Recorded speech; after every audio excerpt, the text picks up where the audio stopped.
This is The Art of Startup War, and I am your host, Brian McMahon. I am the sensei here at Expert Dojo, the fastest growing startup accelerator in Southern California. Now, in the first 2 seasons, we answered your questions about how to find investment for your business. We brought in the most accomplished investors in startup in America. You can find it on iTunes, SoundCloud, and Google Play. Now, here in season 3, we're flipping the script.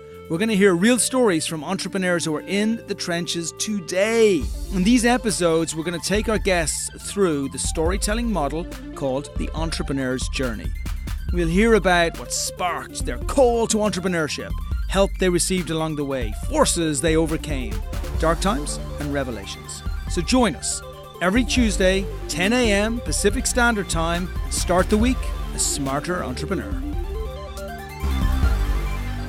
Morning. It's Brian. I'm back again talking to another brilliant entrepreneur about how she has managed to take just the grain of an idea and turn it into an unbelievable business where the timing is absolutely perfect. Now, we're going to talk about Trustabit, but before we go into that, can you tell us a little bit about you? Yeah. First off, thanks for having me here today. I'm really I brought you into a fridge. I brought you into an industrial fridge with eggshell. Best fridge I've been in. A warm fridge. Warm one, yeah, because it's really cold out there today. So I'm happy to be in here getting some heat. I just wanted to talk to you about myself. Just a little story that maybe a lot of people don't know. I was born and raised in Detroit, Michigan. With my mom, my dad, and my sister. And actually, I played basketball like my whole being. So I thought that basketball was going to be the thing. I thought I was going into the WNBA. But as life happened, it didn't work out that way. So, but you were good, right? I was really good. I got a college scholarship to go down to University of Miami, and then I transferred back and finished at University Detroit Mercy. Wow. Mm-hmm. Okay, and then what happened? Well, after that, I didn't make it through college, so I will admit I was a little Distracted? Stubborn, and being an athlete, the world is kind of just like handed to you. Yeah. So I kind of kept that, but then I lost my scholarship. Oh. So literally 2 days later, I was like, "Hey, mother, guess what? I'm going to the Navy." She's like, "What?" I'm like, yeah, I lost my scholarship, but I know I need to keep going forward. So I signed up for the Navy, and I did that for about 3-4 years. And when I got out, actually, I was into crypto. So I was into cryptography. Yeah, but that's military. Okay, because cryptography or cryptocurrency? Cryptography. Ah. Yeah. Okay, good. Glad you said. So after I finished up the Navy, I came back and I wanted to finish out my degree. So I tried to play ball again, but it really didn't work out. It was too conflicting with my studies. So I finished and got my degree, and my whole family was just so happy. I was like the second one to do it. So that's beautiful. Mm-hmm. And you bring up a really good point. I think it's always really hard to have two loves. Mm-hmm. Like you love basketball, right? And it requires 1,000% commitment from like 5 a.m. till 12 o'clock at night. Mm-hmm. But you love your studies in a way too, because you want to make it through your degree, and the whole reason you're there is for your studies. And it's so hard to give that 1,000% commitment to each. It is. But I think it was a really good choice, though, making sure you got through with the degree. Mm-hmm. Yeah, I don't regret it. Even I'm just so glad that my degree was actually in computer information systems. So even when we were going through the housing crash, I was still able to get a job. So I just felt really lucky that, hey, you actually chose a good degree. Yeah. So and then good. So what brought you to the world of entrepreneurship? Because actually, interestingly, Mm-hmm. all 3 things you've done are massively helpful for entrepreneurship. Mm-hmm. As an athlete, to learn how to excel, to be prepared to do what other people aren't able to do, just Mm-hmm. so you can have what they're not able to have in the future. To go into the Navy, to learn the regiment, the discipline, the ability to be able to complete tasks in a very specific way. And then obviously, just within what you're doing, it meant that you could actually understand the workings out of technology. So you had a really good, even without knowing it probably at that stage, Mm-hmm. you had a really good base for being able to be a very strong entrepreneur. That's a good point. And I actually use that with Trustabit, and I'll get into that. But the journey to entrepreneurship was it was an interesting one. Like growing up with my mother, we always did like different things. So they would call her the juice lady. So she would come get me, and I had to be like 7 or 8. And she said, "Well, okay, we're going to sell juice throughout the neighborhood, and because you're helping me, you can keep the bottles." Now those bottles were 40-cent return, like back in like 85. So that was like everything. Like I could have sandwich, chips, everything. So I always kept that. And then in high school, I used to buy. My mother used to take me to like. It was almost like a Costco, but not really, where you can buy like snacks at discount. So I would put them in my book bag, sneak them in school, and stand right next to the vending machine and say, "Hey, everybody, I have everything for like 20% cheaper. Like, do you want to buy it?" So it was always in me. It's classic. I like the way you stood right by the vending machine, though. There's none of this, I'm going to be in the yard and I'm going to just find some people who want some stuff. No, I'm going to find out where the audience go to actually buy their stuff, and I'm going to offer a better deal. Exactly. They knew I had the deal. Class. So I used to consult for years. I used to do like a business intelligence tool called Spotfire, and it took me pretty much all across the United States to different states. And I ended up in California because along the way I had a child. So I said, by the time you turn 5, I want to stop traveling and give you some stability. So I literally said, whoever calls and says they have a full-time position, I'll go. And it happened to be a company in Irvine. Yep. So I did that, and I ended up working for another company in San Diego. And this whole blockchain thing came out. Yep. And I was like, well, what is this? So this is right in your world, right? Right in the world, yeah. It's all based on logic.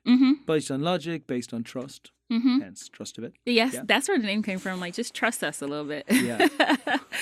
So I started to talk to my CIO at the time, and I said, hey, like this blockchain thing is really good for supply chain tracking. So he said, well, put a proposal together. We'll see what we can do. But at the same time, I was thinking, well, I can do this. I can do something similar to this on my own. So I started thinking about like the idea of what industries weren't oversaturated, like fintech, gaming. It were so many companies that were already doing that. So I actually narrowed it down to escrow and to travel. Yeah. And I just looked at something that a consumer can understand. I don't know if you've ever been to like a blockchain conference and you say, well, what do you do? I've spoken at a bunch. Yeah. I speak, everyone I speak at. So, by the way, I'm going to separate blockchain from cryptocurrency, right? Because they're normally cryptocurrency conferences, right? They might mention blockchain, but it's not as sexy as cryptocurrency, exactly. Right? So I normally go to the cryptocurrency conference, and for years, every conference, I was that guy who would stand up on stage and say, all of you people are just gold speculators, but you don't even know where the gold is, right? You're betting on a rising virtual currency rather than on the blockchain itself, rather than on the fundamentals of what's actually creating that could be Excel version 750 in the future, because it just takes us to like a whole new level. So I think it's really smart that rather than focusing on doing some kind of coin offering whereby you're going to create hype around something, you actually focused on the technology itself. Exactly. I always thought that was paramount. I mean, like, crypto is sexy. I get it. But it didn't make sense for me because my background is in enterprise. Yeah. It didn't make sense to me or to my CIO, who said he didn't want to have anything to do with that. And it just got me to thinking, well, if you're thinking like this, how many other CIOs at these organizations are thinking like that? So let me separate the two, and that's how I went to the blockchain part. And I love that you're going after travel rather than escrow. Not because escrow doesn't have opportunities in there. It's just everybody went for escrow. Everybody. They did. They either went for escrow or they went for doctors measuring patients' records going back through the years, which is impossible to friggin' find. But I love that you went for travel, because hardly anyone went there because they found it hard to find the application. But your application is awesome. Thank you. I just wanted to make a product that people actually understood. So if I say, hey, listen, if your flight is delayed, we work with the airlines to get you notification and compensation quicker. Hello? Everybody gets that. Hello? So I actually get to find out, because here's what it used to be before Saritta was here. You would have a Brian who's thinking, damn, my flight was delayed by 3.5 hours. Who do I call? let me go on to a airline. In my place, I'm going to use Aer Lingus because I like bashing on Aer Lingus, right? So I would then go onto the Aer Lingus website and it would say, contact me. Of at least the first 420 places are an automated message that I have to go through. Then maybe I will find a telephone number, which will probably be a toll number that I have to pay, which maybe will take me to a person, and then which definitely will then be transferred to another person, another department who will not answer, and it will get transferred to a voicemail. That's it. So I ain't getting my refund. No. So how did you fix that? And how did you get the airlines to agree to work with you? It's been a long process. I would say the airlines, it's a closed club, but once you get like I feel like I have my toe in the door, and because I have that there.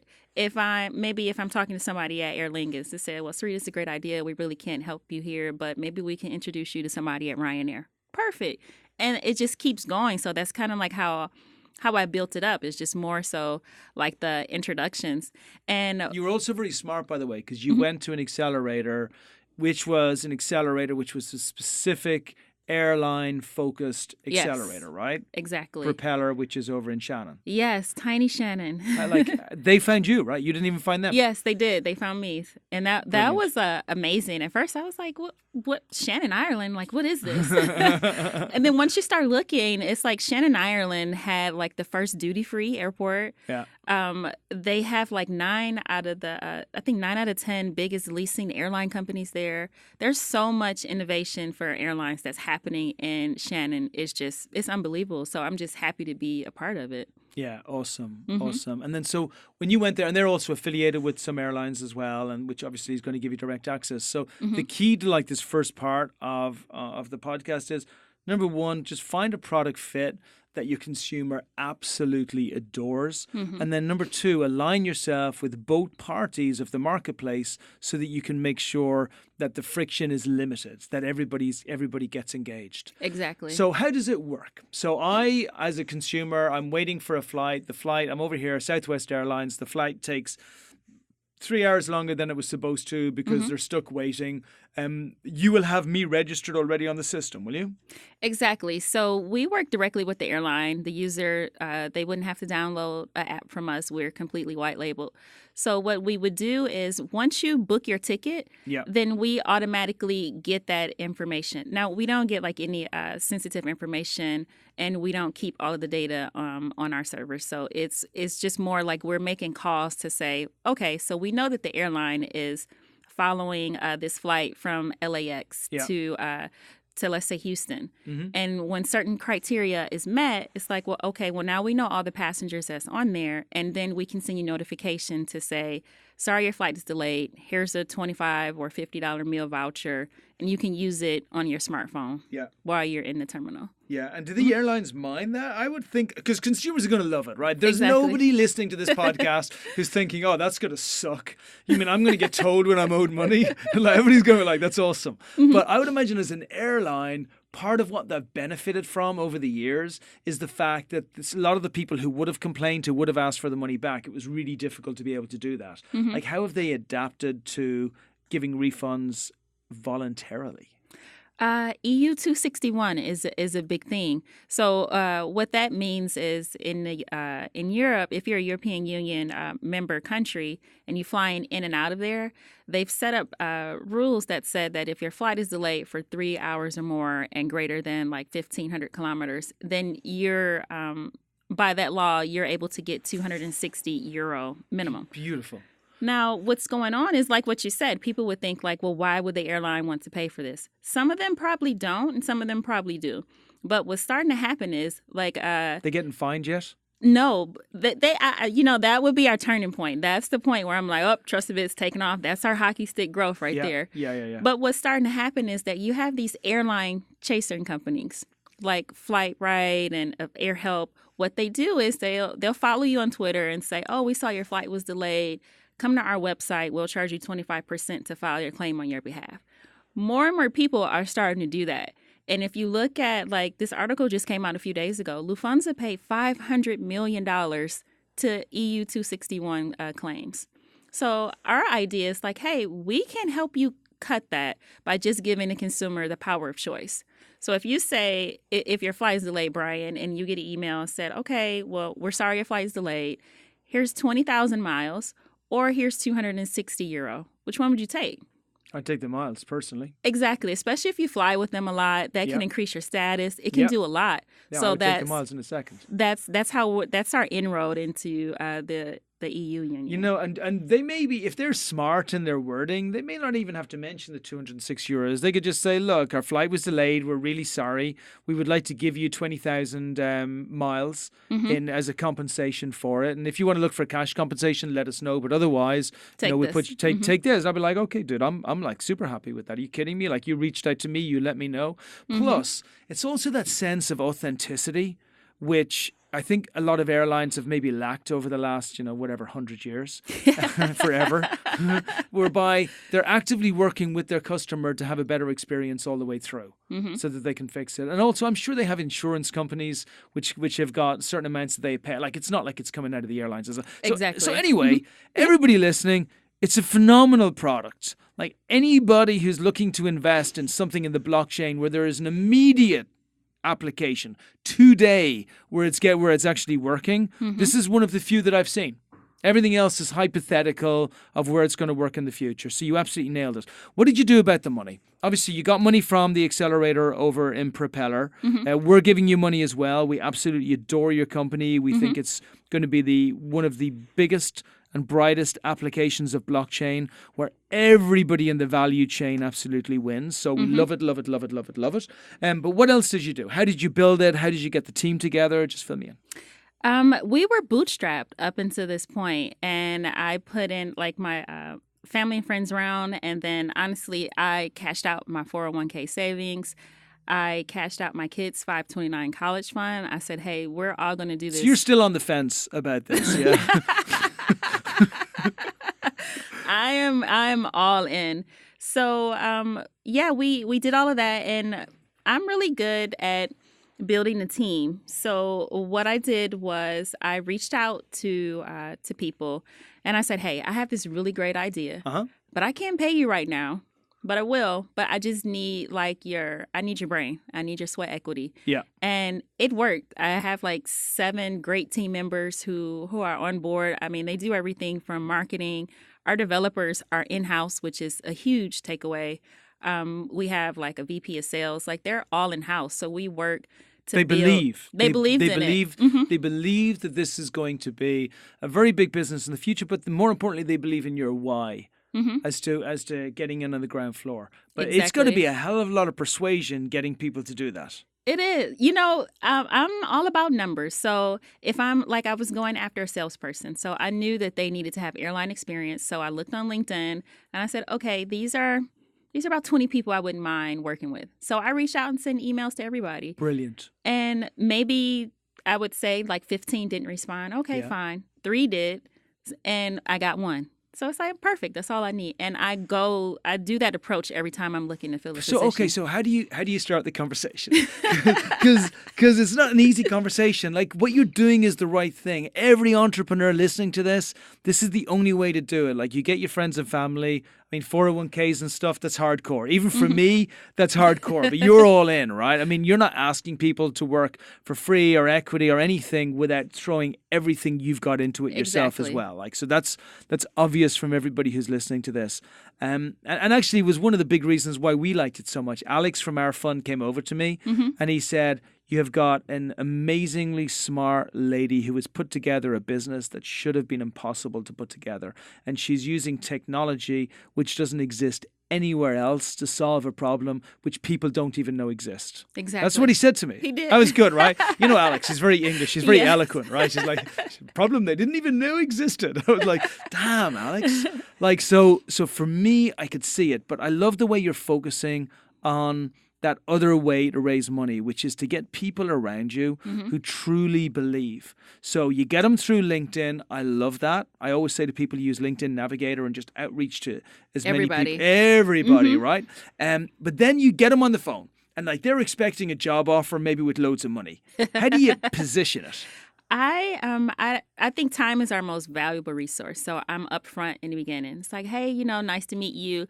I just want to be straight up with you. I don't have any money to pay you right now, but nor will I ask for you to put any of your finance in. Everything that I'm doing as far as like making AWS payments or getting us flyers made, getting us booths at conferences, that's all coming out of my pocket. What I need from you is XYZ. Does it sound like a plan? And it works. And some people will do 5 days a week. Some people will do 1 day. Some people will do Saturdays, right? No, I email whenever I need something. So, I mean, I work 100% because I stopped working in July to work on this full time, but they're really committed. Like I can send an email and get a response back in a couple hours. How old is your baby, by the way? I have two. My daughter's 8 and my son is 3. Yeah, they're still babies, right? That's hardcore. Like, I mean, I always talk about the price you have to pay for entrepreneurship. That's a hell of a price. Oh yeah, the price is high, and I don't want everybody to think it's all what do you call it? It's all daisies. Like no, it's like there's shit sometimes. Yeah, there's like my granddad used to say, there's nettles, the stuff that stings you when you put your hand in, just reaching for the daisies. But you did it, and you've built it, and you've done it together, and you've done it with the force of one, which is absolutely incredible. When you're building something like this, there obviously have to be detractors as well, and people who take away from you, and people like, so everything you've told me so far seems perfectly reasonable, right? But I'm equally extreme as you. So, but I'm sure there are very much more reasonable people in your family who are going, Saritta, what the hell are you doing? Yeah. How was that journey of convincing normal people? Because we're the abnormal ones, right? I think this is like an Alcoholics Anonymous group. Like we start off by saying, hi, my name is Brian and I'm an entrepreneuraholic. Okay. Yes. So how was that process of educating them about why this was so important? I think that most people, especially in my family, get confused on what a startup is and what a business is. Like we're used to starting businesses where we're actually making money. So if we're selling hair or whatever it is, CDs, if you guys know what CDs are, but whatever that is. I know what CDs are. Whatever it is, they're used to me getting money remember quickly. Betamax. Like that's how bad my life is. I got nothing left. I'm just looking for a pasture to finish in and just end it all. Yeah, CDs, I remember. Go on, yeah. So it was very hard for them to understand. I said, hey, listen, I may not get a paycheck for the next 12 to 18 months. And it's like, are you crazy? Yeah. Like you left your job making like $125 a year and benefits. And I was like, yeah, I know, but I know that there's something better. And I wasn't happy driving in there every day thinking that I'm going to lose out on something. Yeah. Like I wish my mind would have been where it is now when the internet boom came. Because I was in high school. I was there with it, but it didn't settle for me. And I said, I'm not going to miss this again. And I feel like blockchain is the next boom. So it's like, I'm going to do this. Yeah. And I'm going to need your help. So can you please help me? Yeah. Beautiful. Because it's hard. And then did you have any strong mentors that came through at that time? Just one or two people who just shone out as those shining beings that helped guide you through like a path of darkness? I would say my best mentor is my mother. She's the one that got me interested in technology. She's the one who comes out and stays with the kids when I have to go out of town. And she lives all the way in Michigan. So when I'm like upset because I went through a couple team members. So I don't want people to think like the ones I have now are the ones we've always had. Yeah, you have. But that was during the low. Yeah. And I said, I don't know what to do. Even if I'm doubting myself, I was just like, I need to talk to her, and she helps me. She boosts me up. Yeah, that's beautiful. Having the family close is really important. I always talk about like the core four, the 4 parts that need to be aligned to be a really great entrepreneur. You have to know how to do sharing. You have to be able to share with other people. It's very hard to do it on your own. Like none of us can. You have to have really strong relationships. You have to make sure that your fitness in your body and your mind and those things are totally aligned as well. Plus you got to make sure that your business is really strong as well. So it's beautiful to see that you got all those things there. So look, you convinced us to invest money, and we think it's one of the best investments we've made in forever, right? Thank you. We love the investment. You convinced Propeller to put money into it as well. What's next? Like what helps you get to that next step, which is really moving the valuation of your company up to a level where you can start to scale this fast? I think in my mind, the most important milestone next step for us would be obtaining that first client, because that does a lot. So I feel that once I have that MOU in my hand, I can start going to investors like, hey, listen, I know maybe you're not interested in investing in pre-revenue, but here's this contract that I have from this airline. It's going to take us 10 months to implement this. Do you want to invest now? And then that's the way I want to approach it. I think everything is about getting that first client. I love when MOUs come into the podcast. Like, whoa.